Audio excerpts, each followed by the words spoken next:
Bonsoir.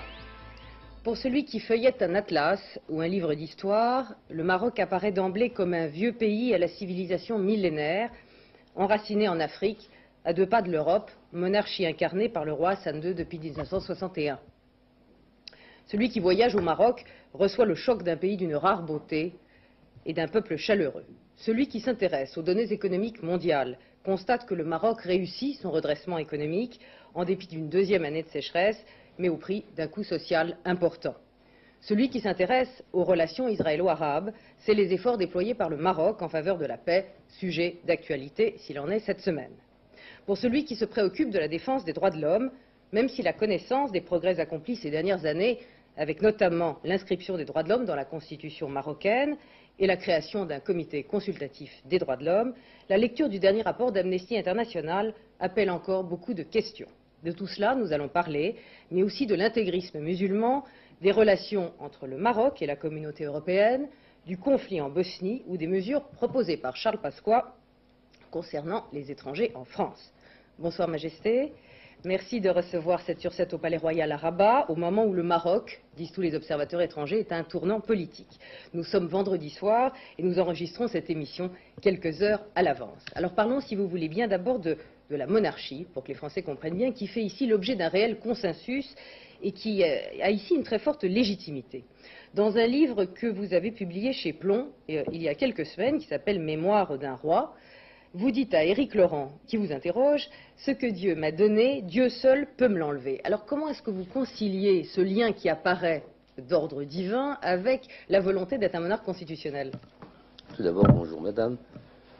Je vous souhaite la bienvenue au Maroc et à travers cette émission, je souhaite la bienvenue au Maroc à tous ceux qui regarderont cette émission et j'espère qu'elle leur donnera satisfaction. Je crois qu'on a donné un sens qui n'est pas le vrai à la phrase que j'ai écrite ou que j'ai dite. Je parlais à ce moment-là comme individu. C'est-à-dire que lorsque Dieu donne à un individu quelque chose, personne ne peut le lui reprendre. Lorsque Dieu gratifie l'une de ses créatures de quelque chose, seul lui peut reprendre ce qu'il a donné. C'était le citoyen, c'était l'homme. C'est le citoyen, c'est l'homme, c'est le croyant, c'était pas le roi. Alors, depuis septembre dernier, il y a une nouvelle constitution, ou plutôt c'est la constitution de 1972 qui a été révisée. On a noté beaucoup de points communs avec la nôtre. Alors, il y a un article 24 qui explique que le Premier ministre, c'est lui qui propose les ministres. L'article 59, où le programme du Premier ministre est débattu à la Chambre et doit faire même l'objet d'un vote. L'article 40, je vois froncer les sourcils, j'espère que je ne me trompe pas. Non, non, L'article 40, commenté d'ailleurs largement par le doyen Vedel, qui montre un progrès majeur avec la possibilité de créer des commissions d'enquête parlementaires. Alors je voulais savoir si cette évolution vers un système politique moderne correspondait à l'évolution de la société marocaine ou si pour vous c'était indispensable pour vous rapprocher d'une Europe, on en parlera d'ailleurs tout à l'heure, avec laquelle vous souhaitez avoir des liens. Non. S'il y a eu une telle avance dans la constitution marocaine, c'est parce que j'ai légiféré en tout premier lieu pour les Marocains. J'ai considéré aussi que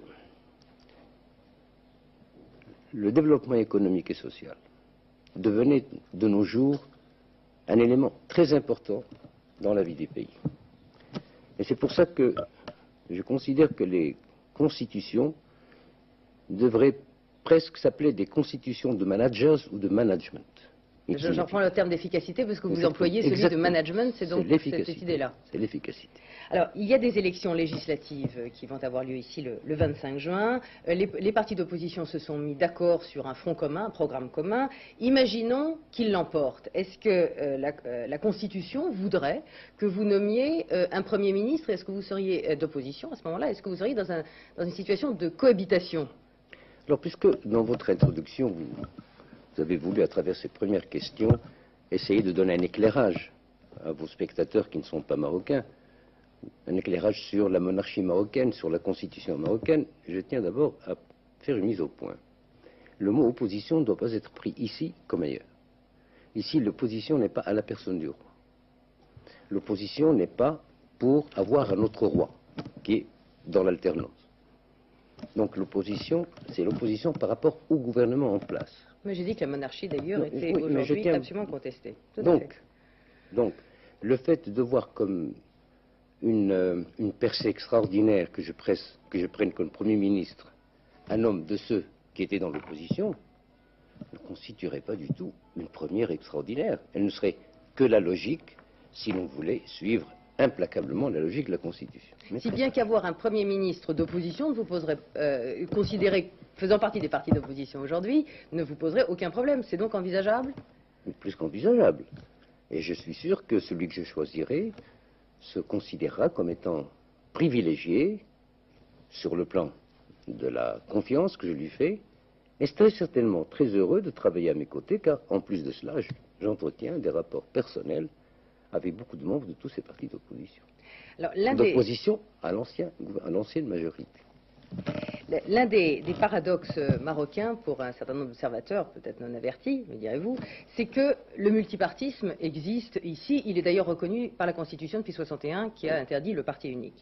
Il y a des élections et des véritables campagnes électorales. Il y a de multiplicité de journaux et de titres de journaux qui représentent une palette d'opinions, de toutes tendances. Mais quand vous organisez un référendum pour l'approbation de la nouvelle Constitution dont nous parlions à l'instant, ce référendum obtient 99,96% de participation.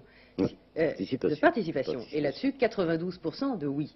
Mais les partis d'opposition appelaient à l'abstention. Est-ce qu'on peut considérer que l'abstention dans ce pays ne correspond qu'à 0,04%, puisque c'était le mot d'ordre, des opinions? Et à ce moment-là, est-ce qu'au fond, cette question, est-ce que ça ne permet pas de s'interroger sur le degré d'ouverture démocratique que vous souhaitez faire? Très franchement, j'ai horreur des satisfecit qu'on se donne à soi-même. La Constitution aurait-elle été acceptée par 51,5 qu'elle s'imposait à tout le monde? C'est clair. Donc et il n'y aurait même pas eu l'ombre d'un débat? Non, même pas l'ombre d'un débat. Alors, pourquoi donc être masochiste et aller chercher des chiffres s'ils n'étaient pas réels? Mais je vais vous dire une chose. Même les gens qui ont demandé de s'abstenir n'ont pas empêché physiquement les leurs d'aller voter. Ça, on peut le prouver. C'est-à-dire qu'ils n'ont eu aucun écho? Non. Au fond d'eux-mêmes, ils savaient qu'il fallait qu'ils prennent une position, mais je suis sûr et certain que beaucoup de militants des partis politiques sont allés voter. Alors, pour rester un instant sur le point de vue électoral, l'opposition, après les municipales, qui ont eu lieu aussi à l'automne dernier, avait protesté en disant qu'elle n'avait notamment pas eu communication des résultats officiels, notamment dans les villes où elle avait été battue. Aussi, avait-elle demandé des garanties pour les élections législatives à venir? Ces garanties, vous les avez accordées? Je pense qu'on ne pouvait pas leur donner plus de résultats que ceux qu'on leur a donnés. Et j'ai insisté personnellement auprès du ministère intéressé, à savoir de l'Intérieur, de leur donner le maximum de détails. Maintenant, si pour l'étude, je sais que vous êtes juriste, et c'est pour votre curiosité juridique et intellectuelle, nous ne ferons parvenir tous les documents et vous verrez qu'ils ont été communiqués. Mais le problème n'est pas là. Le problème c'est que je souhaite que nous passions d'une étape à une seconde. Et ça prouvera que nous sommes mûrs pour la démocratie. Dans les pays qui ont une longue tradition démocratique, le soir des résultats, il y en a qui pleurent, il y en a qui rient, il y en a qui donnent les raisons de la victoire, d'autres essaient de minimiser les effets de la défaite, mais personne ne met en cause la sincérité du scrutin, ni des scrutateurs. Il nous faudra peut-être encore une demi-génération pour arriver à ce stade de maturité politique. Car dans tous les pays du monde, il y a les vainqueurs et les vaincus, mais j'aimerais qu'une fois pour toutes s'instaure un climat de franchise, de transparence qui fasse qu'au lendemain des résultats, on ne s'adonne plus à des récriminations, mais plutôt à des analyses prospectives. Et pourquoi de la victoire ou pourquoi de la défaite? Voilà, exactement. Donc garantie de transparence, révision des listes, vous les avez accordées, présence de tous les partis dans les bureaux de vote comme scrutateurs. Oui. Donc aujourd'hui, vous avez le sentiment qu'il n'y aura pas cette contestation. Enfin, vous espérez qu'elle sera réduite? Oui, j'espère qu'elle sera réduite parce qu'il ne faut pas oublier une chose. Je prends cet exemple parce qu'il est très populaire. Moi, après tout, je ne suis qu'un entraîneur, l'entraîneur de l'équipe. Il faut que l'équipe que je vais sélectionner et que les élections vont sélectionner puisse gagner le match. C'est un match très dur, celui des années qui viennent. Tant à l'échelon intérieur qu'à l'échelle mondiale et à l'échelle régionale. On viendra d'ailleurs tout à l'heure aux défis économiques il faut que nous ayons vraiment, il faut que nous ayons des vedettes. Il faut qu'on marque. Et pour cela, il faut que le scrutin m'apporte la meilleure sélection. Si vous permettez, juste une curiosité qui a toujours intrigué tous les journalistes pour le système politique marocain. Vous parliez tout à l'heure du ministère de l'Intérieur. Le ministre de l'Intérieur est aussi ministre de l'Information. Ce serait impensable chez nous, ça. Bon, mais je vais vous donner le secret. Malheureusement pour l'information, cet état de fortune va disparaître avec le prochain gouvernement. En réalité, le ministère de l'Information a vécu un petit peu en parasite positif sur le budget de l'Intérieur. Nous n'avons pas de ministère de l'Orientation. Mais le ministère de l'Information était tellement réduit sur le plan budgétaire et personnel que nous aurions végété. Alors de temps en temps, nous fermons les yeux sur une pratique qui se fait, à savoir les virements de chapitre à chapitre. On est obligé de le faire par décret, les virements de chapitre à chapitre. On ne le fait pas à l'intérieur du budget par le ministre. Et c'est ainsi que pendant quelques années, nous avons fait vivre notre RTM et télévision sur un petit peu le ministre de l'Intérieur. Et là maintenant, il y aura un budget séparé, oui, et le ministre de l'Intérieur mais naturellement, le même c'est portefeuille. pas du tout dans le sens du ministre de l'Orientation, de ce qu'on a vu dans le Moyen-Orient ou autre. Non, non. Et du reste, je pense que jamais les journalistes n'ont eu un langage aussi franc et des rencontres aussi fréquentes que depuis qu'ils ont affaire à ce ministre bicéphale. On parlait du futur gouvernement tout à l'heure. Une femme ministre au Maroc, c'est pensable? C'est possible? C'est pensable, d'autant que, comme le dit l'adage juridique, enfin, tout ce qui n'est pas interdit formellement est autorisé. Vous en pensez quoi, vous-même? Je pense que rien n'empêcherait une femme d'être ministre. Vous le souhaiteriez? Mais je vais vous dire une chose. D'abord, les femmes sont très travailleuses. Certes. Oui. Parce qu'elles veulent montrer qu'elles sont capables d'être aussi bonnes que les hommes, si ce n'est meilleur. Mais il y a en elles un élément positif très important. Et je crois que je vais faire plaisir à toutes les femmes du monde, parce que c'est la réalité. Jusqu'à présent, je ne connais pas une femme aux affaires de l'État ayant été corrompue par de l'argent. Quand une femme trahit, c'est une trahison de cœur. Elle se donne à quelqu'un, elle vole des papiers, elle communique des secrets, mais c'est vraiment exceptionnel. Il faut qu'elle soit passionnée. Mais sur le plan de la corruption, je n'ai pas entendu dire qu'une femme ait été corrompue dans l'exercice de ses fonctions. Vous avez souhaité d'ailleurs faire évoluer le statut de la femme ici au Maroc. Jusqu'où êtes-vous prêt à aller sur le plan de la polygamie, sur le plan de la répudiation sur simple déclaration, sur le plan de l'autorisation de voyage sans l'autorisation du mari? Nous sommes allés aussi loin qu'on le pouvait. Pour moi, seules les choses interdites formellement par le Coran et la Sunna sont intouchables. Autrement, tout peut être réadapté, car la religion musulmane est une religion qui a beaucoup évolué et qui est évolutive. Mais dans la loi, je veux dire, dans la loi. Dans les faits, j'attends la réponse du Conseil des femmes, puisque j'ai réuni toutes les... Elles doivent chacune me faire parvenir, mais je pense qu'elles vont être, dans leur majorité, si ce n'est leur unanimité, d'accord. Mais on ne peut plus répudier une femme sans que ce soit motivé, et en son absence. La polygamie, je ne peux pas l'interdire, elle est autorisée, mais on y a mis tellement de conditions qu'il faut vraiment être suicidaire pour y aller, ou masochiste. En ce qui concerne la garde des enfants, nous avons vraiment été juste et équitable, quoi. Et il fallait faire ce qu'il fallait. Là, nous n'avons fait que consacrer la libre profession d'une femme qui est consacrée par le Coran et le Hadith depuis que l'islam existe. Alors, finissons-en, Majesté, avec les consultations électorales. Depuis septembre 91, il y a entre Marocains et Sahraouis un cessez-le-feu au Sahara occidental qui est revendiqué par les Marocains. L'ONU a prévu un référendum d'autodétermination qui doit avoir lieu théoriquement avant la fin de cette année. Est-ce qu'à votre avis, il aura lieu? Est-ce qu'il faut craindre une reprise éventuelle du conflit? Non, je souhaite que ce référendum ait lieu. Le Conseil de sécurité ne saurait commettre un déni d'action. Le référendum est accepté par le Conseil de sécurité, par l'Assemblée générale de l'ONU. Ses modalités ont été arrêtées à l'unanimité en 1990, fin 90. Vous les avez acceptés? Nous n'étions pas tellement satisfaits, mais on a accepté. On a accepté parce qu'on nous ne sommes pas jusqu'au boutiste dans ce domaine. Alors qu'est-ce qui coince? Ben, il coince que l'autre partie ne veut pas se mettre d'accord avec nous sur les critères qui permettent aux gens, aux citoyens, de se considérer comme aptes à voter, ou d'être considérés comme aptes à voter. Et vous pensez néanmoins que d'ici fin 93, ce référendum devrait pouvoir avoir lieu? Oui, si l'ONU agit en toute logique, du fait que ces critères ont été arrêtés par le secrétaire général, Pérez de Cuellar, et acceptés à l'unanimité par le Conseil, qui lui en a fait, du reste, qui lui a fait donner des félicitations. Alors, on va parler, si vous voulez bien, comme toujours à 7 sur 7, des événements en France et dans le monde. En France, bien sûr, le plan Balladur. En Italie, le pape en Sicile, Brigitte Cantor et Joseph Pénisson. Lo dico ai responsabili, convertitevi.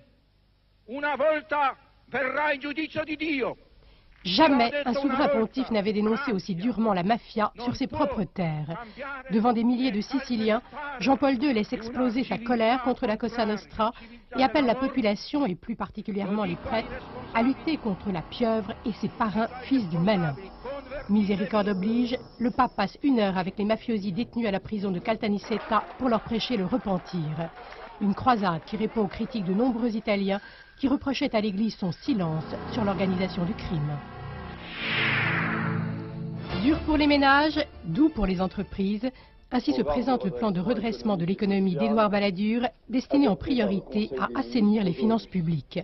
Augmentation de la CSG qui passe de 1,1 à 2,4%, augmentation de l'essence et de l'alcool, à quoi s'ajouteront bientôt un plan d'économie drastique sur les dépenses de santé et un allongement progressif de la durée des cotisations retraite.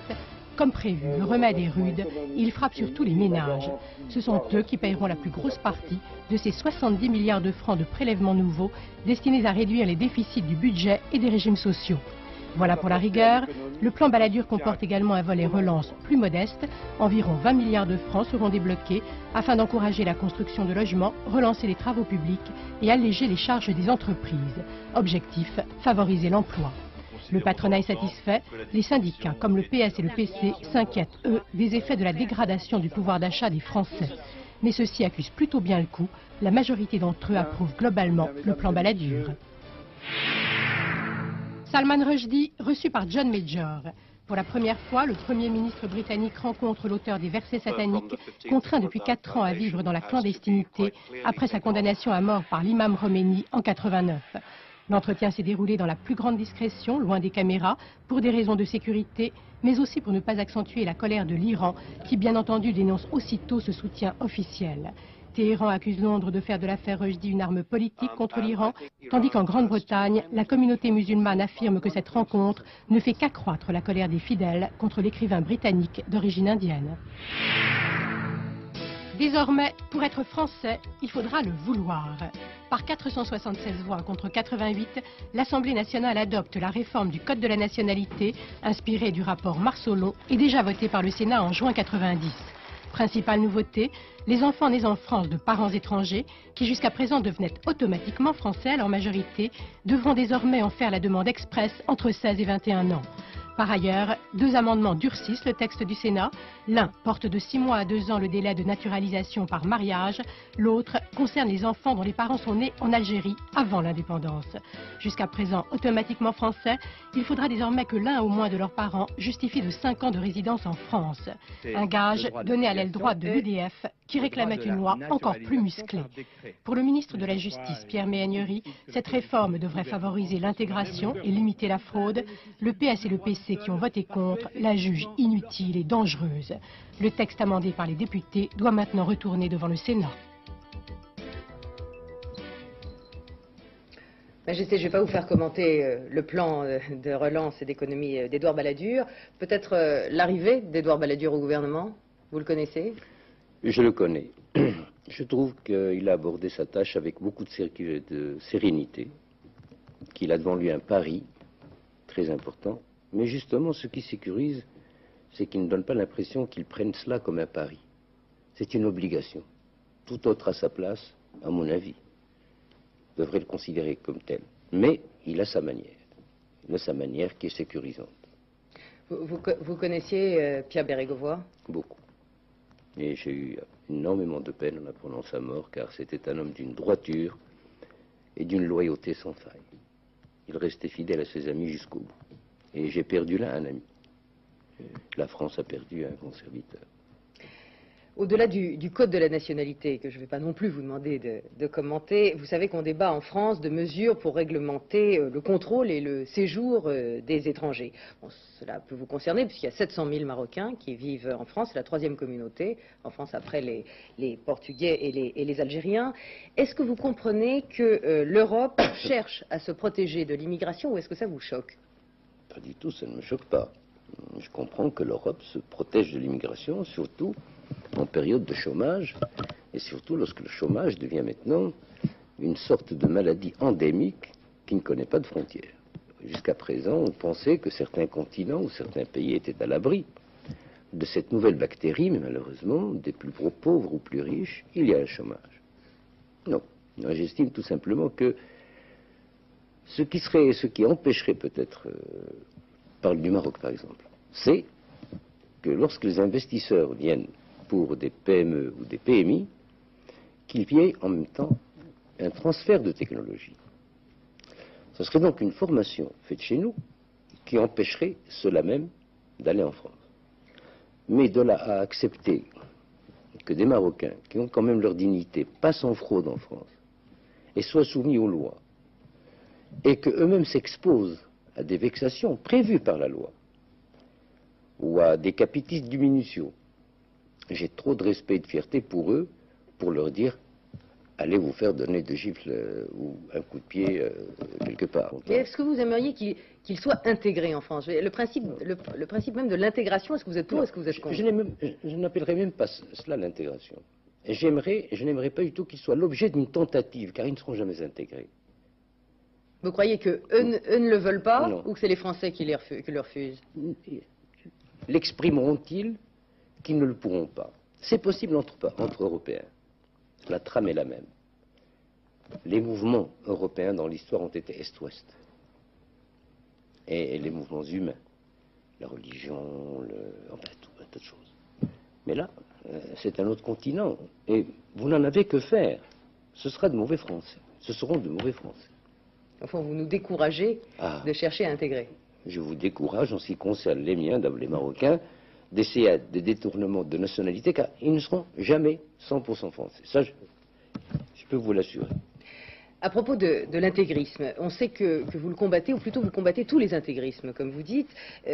J'aimerais vous demander, au fond, quelles sont vos armes? Est-ce que ce sont des armes religieuses, puisque vous êtes le prince des croyants et qu'au fond, vous pouvez dire il n'y a pas plus musulman que moi? Ou est-ce que ce sont des armes de développement économique, précisément celles dont vous parliez à l'instant? Il se trouve que pour le Maroc, il n'y a pas que les armes conventionnelles. Il y a cette arme très importante qui est constituée par le fait que le roi est l'émir des croyants. Mais ce n'est pas suffisant.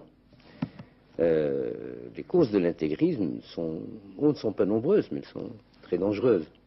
Il y a d'abord une trop grande tendance vers la laïcité ou une tendance à oublier qu'on est musulman. On l'a vu dans certains pays musulmans. Ça a amené l'intégrisme. Le parti unique aussi engendre souvent l'intégrisme. Car, il faut dire une chose, les partis politiques européens classiques, en dehors de l'idéologie qui n'en ont plus, depuis que le marxisme n'existe plus, il n'y a pas de parti politique qui est une idéologie, il est un programme. Mais je ne connais pas une idéologie de parti. Par contre, pour ceux qui sont musulmans, l'islam est un merveilleux programme idéologique, pour peu qu'il le transforme à la sauce politique, et nous voilà dans l'intégrisme. Donc le parti unique est une des raisons particulières et particulièrement dangereuses pour l'intégrisme. En fait, il crée l'intégrisme. Alors, donc le Maroc résiste bien à l'intégrisme, ce n'est pas le cas de votre voisin l'Algérie. Au fait, vous en êtes où dans vos relations avec l'Algérie? Mais je vais vous dire une chose, et je le dis en toute sincérité, et j'espère que cette sincérité sera perçue. L'un des jours les moins heureux de ma vie de responsable est celui d'hier. Hier, si nous avions été dans les normes historiques de la fraternité, Eh bien, nous aurions, le président Ali Kafi et moi, donné tous les deux le coup de pioche en même temps pour le gazoduc maghrébin, euro-maghrébin. Je me vois, moi, du côté algérien de la frontière, le président Ali Kafi du côté marocain de la frontière, lui creusant dans le sol marocain et moi creusant dans le sol algérien. Ça devait se faire? Je le regrette. Je regrette que ça ne peut plus se faire. Et pourquoi? À mon avis, il est... quand il y a des scènes de ménage, parce qu'entre l'Algérie et le Maroc, c'est des scènes de ménage, elles sont bruyantes, elles sont passionnées. Dans les scènes de ménage, il ne faut jamais faire la comptabilité de pourquoi tu m'as fait, je t'ai fait. Je pense qu'il est temps de revenir au statu quo ante, c'est-à-dire à la fraternité. Et je tiens absolument à dire que pour l'Algérie, je ne veux ni l'intégrisme, ni le fils, ni quoi que ce soit. Je lui souhaite de l'ordre, de la prospérité et de la stabilité. C'est tout autant de gagner pour le Maroc et pour nos voisins. Alors on va poursuivre, si vous voulez bien, l'entretien dans un instant, et notamment sur l'économie marocaine et sur les droits de l'homme. On va se retrouver tout de suite.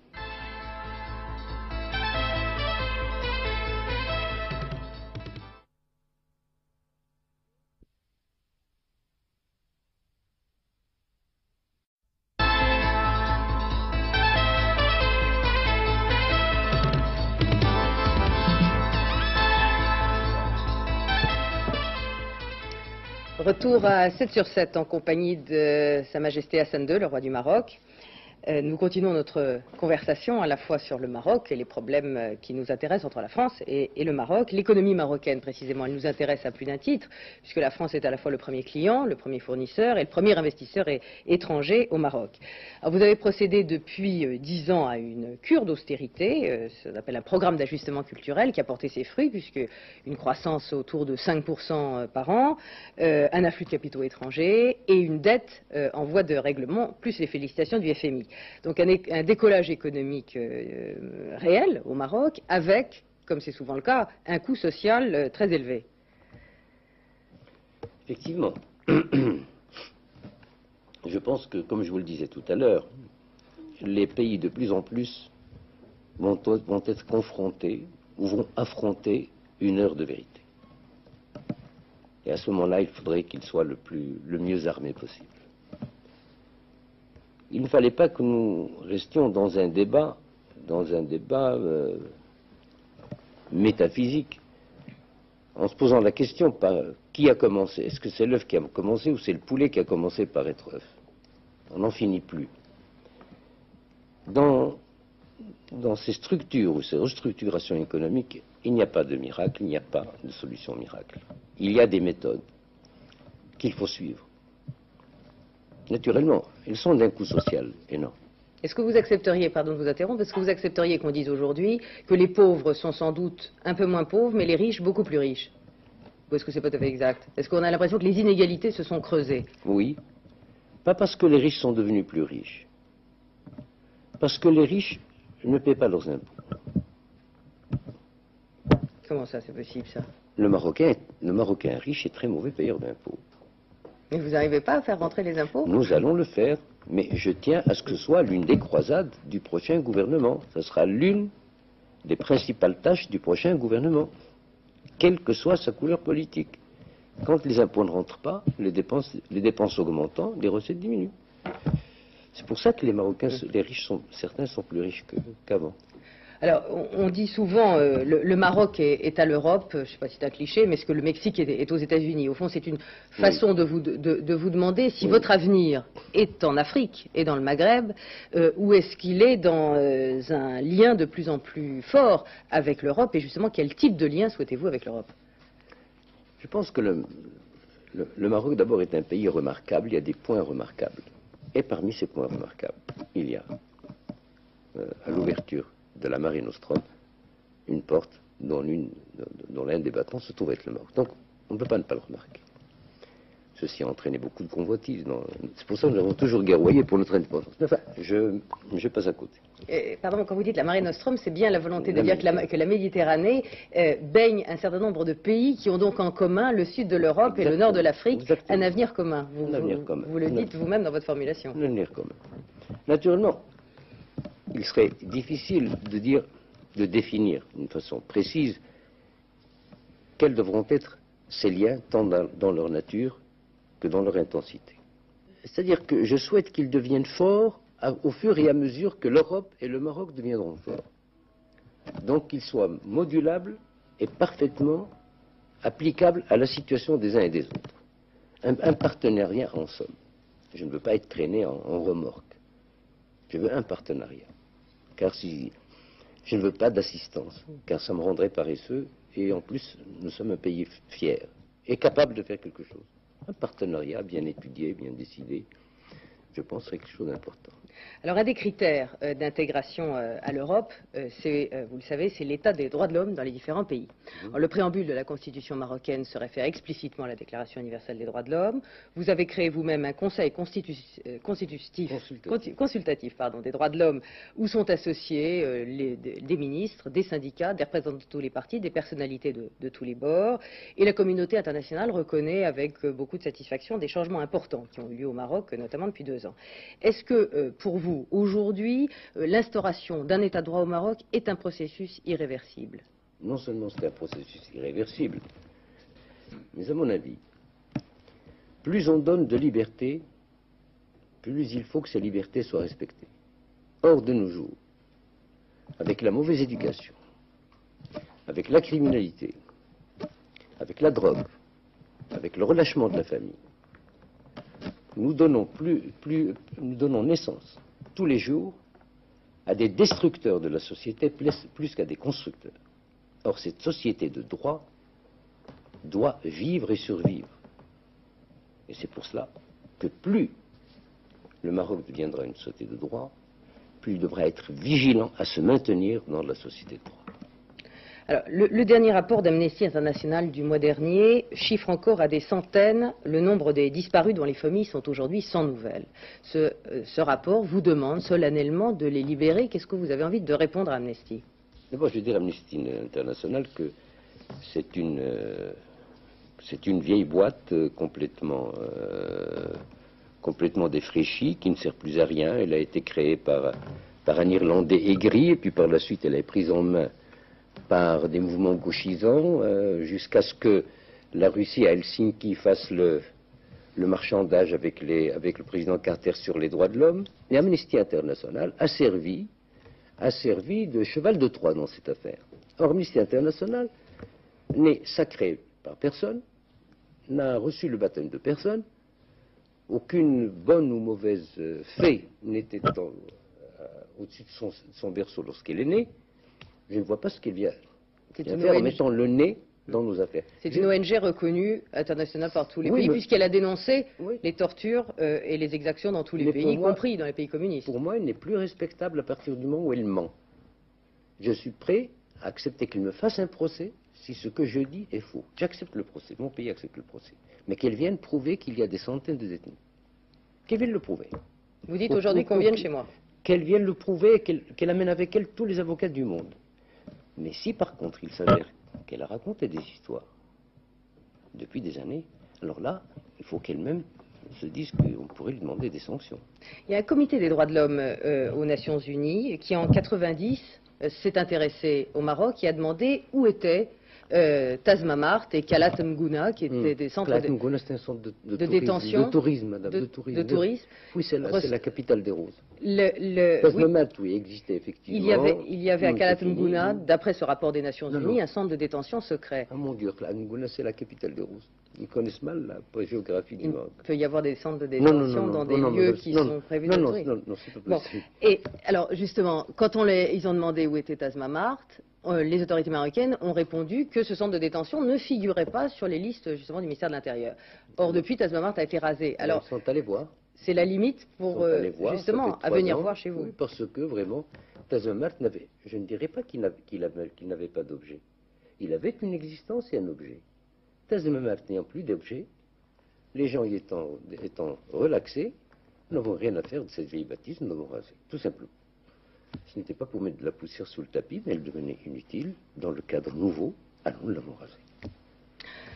Un mot, puisque vous souhaitez justement, vous dites nous sommes mûrs pour la démocratie, aujourd'hui il faut que tout soit transparent. Un mot pour terminer justement sur ce passé dur.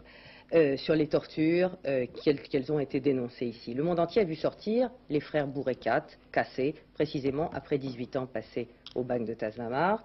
On a vu sortir Abraham Serfati de prison.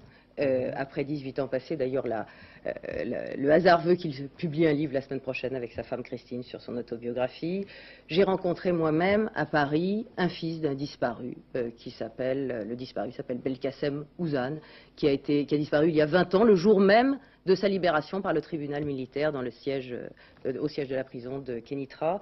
Est-ce que vous dites aujourd'hui, il y a 20 ans, cet homme... Il y a 20 ans, il n'y avait pas de procès au tribunal militaire, il y a 20 ans. Nous sommes en 97. Nous sommes en 93. C'était 73. En 73, cet homme a disparu, plus personne n'a sa trace. Les disparus au Maroc, ça a existé selon des rapports précisément que vous contestiez à l'instant.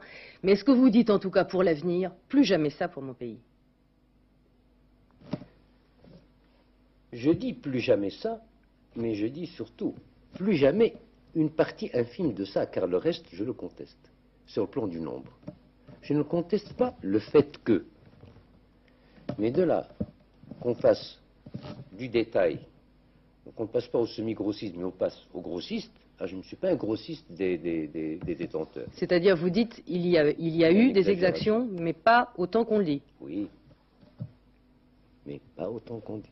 Et vous-même, pour le cas de ce garçon dont vous me parliez, madame, pour vous faire plaisir et pour vous convaincre, nous sommes prêts à ouvrir avec vous un dossier quand vous aurez le temps. Vous n'avez qu'à nous donner tous les éléments. Je serai très heureux que vous vous trompiez, car ça vous ferait plaisir. J'aimerais beaucoup. Mais je serai malheureux que vous ayez raison, et je vous le dirai si vous avez raison. Alors, dans votre livre, où Éric Laurent vous interroge précisément là-dessus, et sur des conditions de détention très dures, notamment à Tazmamart, vous répondez « Je n'ai pas à surveiller l'intendance des lieux de détention ». Effectivement. Quand vous avez eu connaissance de l'intendance, est-ce que vous avez pris les sanctions contre ceux qui ont torturé dans ce pays? Immédiatement. Il n'y avait pas de torture, madame. Ça, je puis vous assurer qu'il n'y en avait pas. Mais immédiatement, j'ai donné les instructions, je n'étais pas au courant.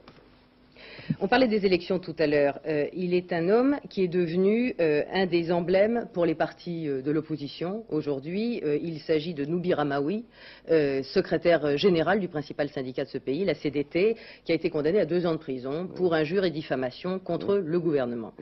Est-ce que, en plus de la lourdeur de sa condamnation, ce n'est pas une erreur d'en avoir fait un porte-drapeau?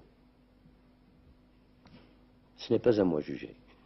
Le juge a considéré qu'il y avait diffamation. Il a donc condamné selon les règlements et les lois. Ce monsieur aurait pu interjeter, aller en cassation, il ne l'a pas fait. Il aurait pu se demander la grâce, il ne l'a pas fait. Vous l'auriez gracié? Comment? Vous l'auriez gracié? S'il le demande, nous verrons. Tout dernièrement, on nous a dit que sa santé était un petit peu dégradée. Le médecin est allé pour le sortir de l'hôpital, pour l'amener à l'hôpital Avicenne. Par procès verbal, il a refusé, il préfère rester en prison. C'est le premier détenu malade que je vois préférer rester en prison. C'est sa façon de voir. Mais son cas est un cas pénal. Je ne vois pas du tout ce qu'il vient faire dans ce contexte. Ce n'est pas parce qu'on est secrétaire général du central syndical qu'on peut être hors la loi, ni au-dessus des lois. Et la lourdeur de la condamnation? Mais madame, c'était le minimum de 2 ans. Une diffamation et traiter les ministres de brigands. C'est un peu... Et sur un journal espagnol étranger, potentiellement. Oui, dans le journal El País. El País. Quand vous dites... Moi, j'aurais tellement aimé qu'il m'apporte les preuves. Puisque c'est au diffamateur d'apporter les preuves. Ça m'aurait permis d'épurer mon gouvernement.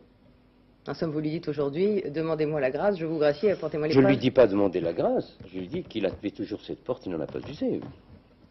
Vous disiez à la seconde, je n'ai pas été mis au courant. Aujourd'hui, on sait que le Maroc est un pays bien gouverné. Vous êtes au courant de tout ce qui se passe? Non, je ne prétendrai jamais être au courant de tout ce qui se passe et aucun chef d'État, s'il le disait, ne serait crédible. Personne ne peut prétendre être au courant de tout ce qui se passe. Même dans les républiques démocratiques les plus organisées et dans les dictatures les plus musclées. Parce que encore dans ce livre auquel je fais référence, puisque c'est le livre d'entretien que vous avez donné, vous dites je connais le prix des tomates au marché. Oui, ça c'est vrai. Donc je me disais non, ça c'est vrai. Non, ça c'est vrai. Comment fonctionnait ce pays. Parce que pour moi, c'est un élément très important. Mais il y a connaître et connaître. Je suis fier de connaître le prix des tomates. Il y aurait demain le métro, je serais fier de connaître le prix du ticket de métro. Mais de là à connaître tous les larcins des grandes villes ou toute autre chose. Dernière question sur ce thème. Majesté, est-ce que la famille Oufkir peut aujourd'hui sortir du Maroc? Madame, nous parlions tout à l'heure des élections. Et je vous ai dit que j'espérais qu'il y ait une nouvelle vague qui vienne pour monter à l'assaut. Cette nouvelle vague, justement, est née en 72, l'année à laquelle vous vous référez concernant cet individu et sa famille. Je ne parle pas de l'individu, comme vous dites, de sinistre mémoire pour les Marocains, pour vous-même. Disons. Et tout le monde le sait, il s'agit là de sa famille. Donc, en plus de cela, la Constitution a ramené l'âge pour être électeur à l'âge de 20 ans. Et pour être éligible à l'âge de 22 ans. Dont ceux qui sont nés en 72 ont actuellement 21 ans. Demain, ils vont aller aux élections. Ils n'ont jamais vu la gueule de cet individu, je m'excuse du terme. Ils ne savent même pas combien il a laissé d'enfants. Est-ce que vous pensez que ce problème les intéresse? Mais quand même, puisque je vous parlais. Mais comme il vous intéresse, je peux bien vous faire plaisir. La famille, oui. Non, je vais vous faire plaisir, Lui ne m'intéresse pas. La famille, on y a même trouvé la possibilité d'aller au Canada. Et le gouvernement canadien, j'ai encore la lettre, m'a écrit en me disant, mais quel cadeau empoisonné vous me faites? Pourquoi n'avez-vous pas choisi un autre endroit? J'ai fait dire que parce que la communauté marocaine y était nombreuse et que, ma foi, ce n'était pas la peine que cette femme, avec ses enfants, aille dans un pays où elle serait déculturée. Elle vit ici. Elle peut avoir un passeport et sortir demain? Si elle le demande, elle peut le prendre et sortir. Fin de l'actualité de la semaine, les négociations israélo-arabes, la Bosnie, l'ouverture du Festival de Cannes et l'épouvantable prise d'otage des enfants à Neuilly. Brigitte Cantor, Joseph Pénisson. C'est une toute petite phrase, mais ça fout la trouille. Alors, je suis très heureuse de déclarer ouvert le 46e Festival international du film de Cannes. Romane Boringer a prononcé la formule magique, la fête peut commencer. En ouverture, Catherine Deneuve en compagnie de Daniel Auteuil et d'André Téchinet pour Ma saison préférée. En clôture, Isabelle Adjani pour Toxic Affair de Philomène Esposito. Joli programme en perspective. Cette année, 23 films sont en compétition, dont 4 français. Et c'est Louis Malle, président du jury, qui décernera la Palme d'Or le 24 mai. Déception à Washington. À l'issue de la 9e session des pourparlers de paix, Israéliens et Arabes se séparent sur un constat d'échec, malgré le forcing américain de dernière minute pour concilier leurs positions. Un revers pour Washington, accusé par les Palestiniens d'épouser les thèses israéliennes. Cependant, le dialogue n'est pas rompu, une reprise des pourparlers est même envisagée en juin. Pendant ce temps, les violences continuent. Toute la semaine, les affrontements entre intégristes musulmans et soldats de Tsahal se sont multipliés en Israël, faisant de nombreuses victimes. Cet enfant, entreaperçu dans les bras d'un homme du raid, levé de la victoire des policiers, l'arrivée d'Édouard Balladur, des signes qui ne trompent pas, à 7h30, devant l'école Commandant Charcot à Neuilly, la nouvelle tombe, les petits otages et leurs maîtresses sont sains et saufs, le forcené est mort, le cauchemar est terminé. Il aura duré 46 heures. Jeudi, à 10h du matin, un homme armé et encagoulé prend en otage les 21 bambins d'une classe maternelle. Il réclame 100 millions de francs. Au fil des heures et des négociations menées notamment par le patron du RAID et par Nicolas Sarkozy, ministre du Budget et maire de Neuilly, 15 enfants sont libérés. Restent prisonnières dans la classe 6 petites filles de 3 à 4 ans et Laurence Dreyfus, la formidable maîtresse qui a su déguiser le drame en jeu. Toute la France vit au rythme de l'angoisse des parents, même si le ministre de l'Intérieur affirme que rien ne sera fait qui puisse mettre en péril la vie des enfants. Il faudra une seconde interminable nuit avant que les hommes du RAID puissent donner l'assaut. Profitant d'un moment d'assoupissement du forcené, celui-ci est tué avant d'avoir pu utiliser les 21 bâtons de dynamite qu'il détenait.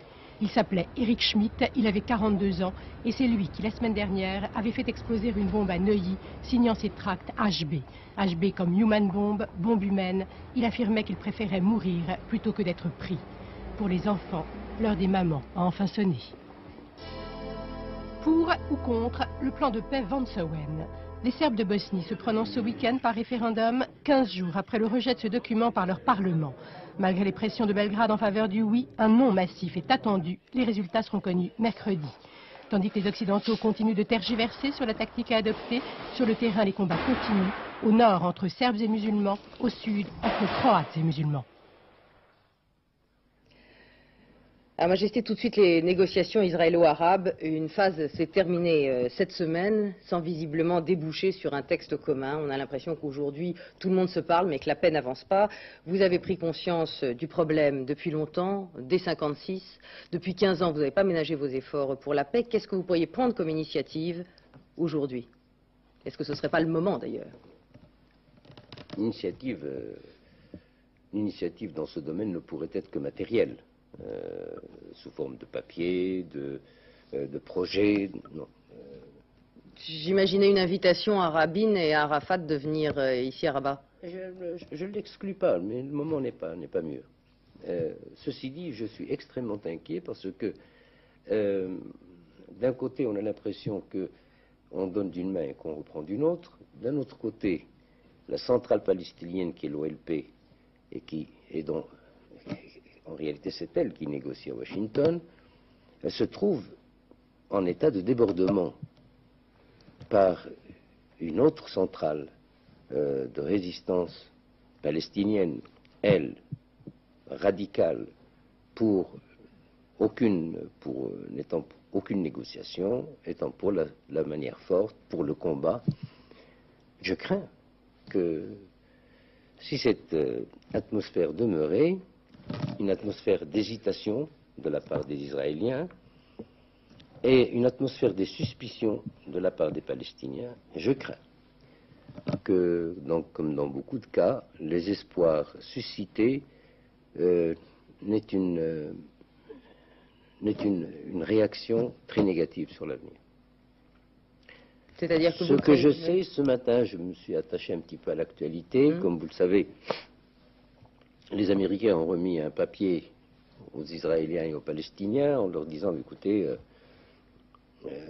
les Palestiniens ont refusé ce papier en considérant que ce papier n'était pas équitable, car il donnait tout aux Israéliens et rien aux Palestiniens. Ils l'ont dit aux Américains. Et les Américains l'ont dit, nous allons refaire un autre papier. Nous allons refaire un autre papier, même s'il faut attendre et retarder un peu la clôture des négociations. Voilà les nouvelles que j'ai ce matin. On a beaucoup espéré de ces négociations et on a l'impression qu'elles s'enlisent phase après phase. Dans l'affaire de ces négociations, il y a deux éléments qu'il faut apprécier. Les résultats doivent être obtenus le plus tôt possible. Ça, je jouerai le court terme. Les fruits bénéfiques sont dans le moyen et le long terme. Mais il faut faire la moisson maintenant. La moisson doit être faite maintenant. La cueillette doit être faite maintenant. Notamment parce que vous craignez justement des éléments de déstabilisation à l'intérieur de la centrale palestinienne? Oui, et puis même dans les territoires occupés. Un changement de ton. Radicalisation. Intégriste peut-être aussi? Intégriste, et puis, vous voyez, si on vient faire le nombre de morts civils qu'il y a eu en territoire occupé depuis l'arrivée des travaillistes maintenant, jusqu'à maintenant, est supérieur à ce qu'on a vu du temps de Shamir.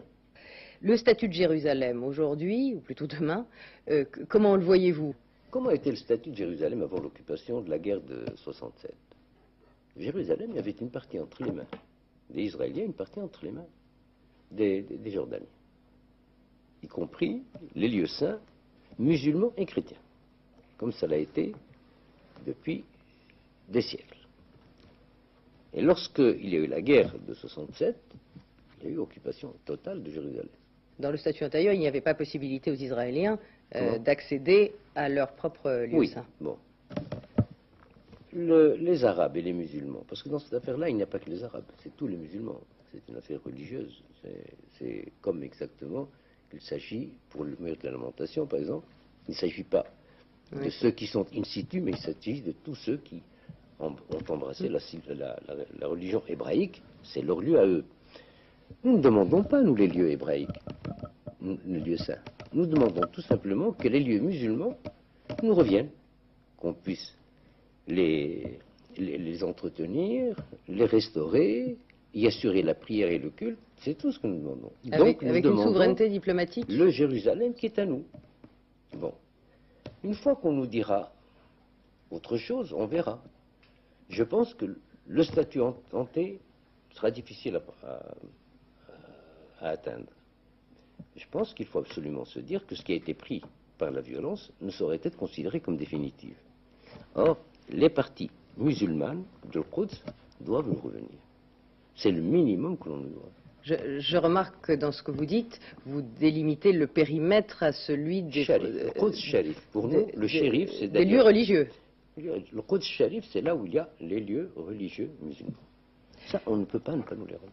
Majesté, la Bosnie. La Bosnie, problème majeur aujourd'hui en Europe, problème, j'imagine, aussi pour vous, face à l'encerclement des musulmans de Bosnie et face à l'épuration ethnique.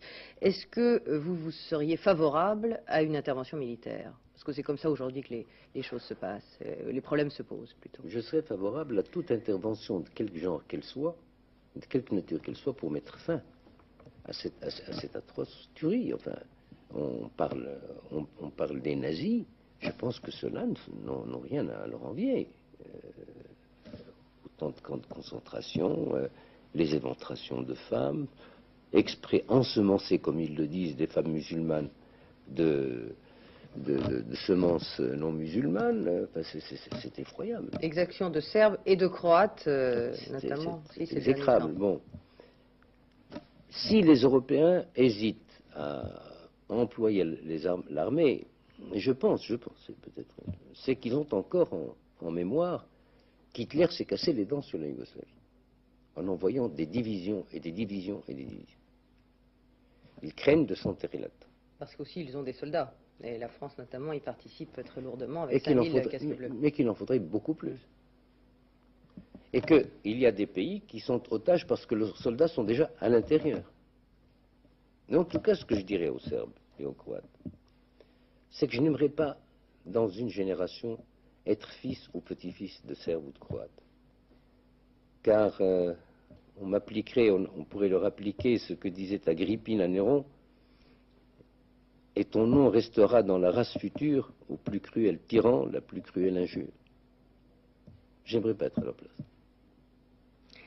C'est un problème de tribu. C'est plus microcosme que problème d'ethnie, de religion. C'est un problème de tribu. Guerre tribale. Ah oui.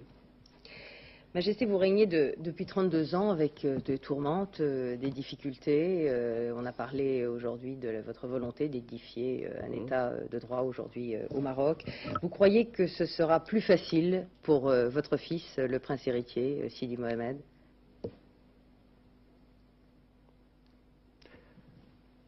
Je ne lui souhaite pas que ce soit facile. Parce que si c'est facile, c'est qu'on n'a pas besoin de lui. Je souhaite que ce soit difficile. Car ça prouvera qu'on aura toujours besoin de cette monarchie pour être le premier ouvrier du royaume. Majesté, merci. Merci d'avoir participé à ce 7 sur 7. Merci de nous avoir reçus à Rabat. Dimanche prochain, à 7 sur 7, je recevrai Bernard Tapie. Nous reviendrons en France avec nos problèmes et nos soucis. Dans un instant, le journal de 20 h de Claire Chazal. Merci à tous. Bonsoir.